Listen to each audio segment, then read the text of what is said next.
شروع اللہ کے نام سے جو نہایت مہربان اور بے حد رحم والا ہے۔ اندھا اور آنکھوں والے برابر نہیں ہیں، نہ تاریکیاں اور روشنی، نہ ٹھنڈی چھاؤں اور دھوپ کی تپش ایک جیسی ہے، اور نہ زندہ اور مردے برابر ہیں۔ اللہ جسے چاہتا ہے سنواتا ہے، مگر اے نبی صلی اللہ علیہ وسلم، تم ان لوگوں کو نہیں سنا سکتے جو قبروں میں دفن ہیں۔ تم تو بس ایک خبردار کرنے والے ہو۔ ہم نے تم کو حق کے ساتھ بھیجا ہے، بشارت دینے والا اور وارننگ دینے والا، اور کوئی امت ایسی نہیں گزری ہے جس میں کوئی متنبع کرنے والا نہ آیا ہو۔ اب اگر یہ لوگ تمہیں جھٹلاتے ہیں تو ان سے پہلے گزرے ہوئے لوگ بھی جھٹلا چکے ہیں۔ ان کے پاس ان کے رسول کھلے دلائل اور صحیفے اور روشن ہدایات دینے والی کتاب لے کر آئے تھے۔ پھر جن لوگوں نے نہ مانا ان کو میں نے پکڑ لیا، اور دیکھ لو کہ میری سزا کیسی سخت تھی۔ کیا تم دیکھتے نہیں ہو کہ اللہ آسمان سے پانی برساتا ہے، پھر اس کے ذریعے سے ہم طرح طرح کے پھل نکال لاتے ہیں جن کے رنگ مختلف ہوتے ہیں۔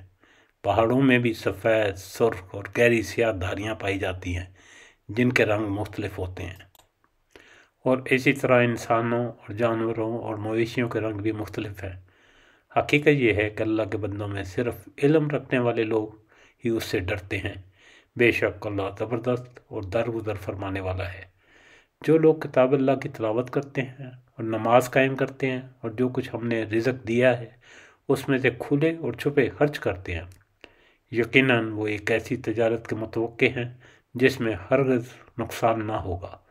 اس تجارت میں انہوں نے اپنا سب کچھ اس لیے کھپایا ہے تاکہ اللہ ان کے اجر پورے کے پورے ان کو دے اور مزید اپنے فضل سے ان کو عطا فرمائے۔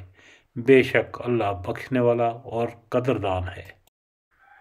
اے نبی صلی اللہ علیہ وسلم، جو کتاب ہم نے تمہاری طرف وحی کے ذریعے سے بھیجی ہے وہی حق ہے، تصدیق کرتی ہے اس سے پہلے والی کتابوں کی جو اس سے پہلے آئی تھی۔ بے شک اللہ اپنے بندوں کے حال سے باخبر ہے اور ہر چیز پر نگاہ رکھنے والا ہے۔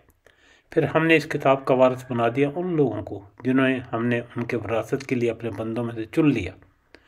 اب کوئی تو ان میں سے اپنے نفس پر ظلم کرنے والا ہے، کوئی بیچ کی راہ پر ہے، اور کوئی اللہ کے عزم سے نیکیوں میں سبقت کرنے والا ہے۔ یہی بہت بڑا فضل ہے۔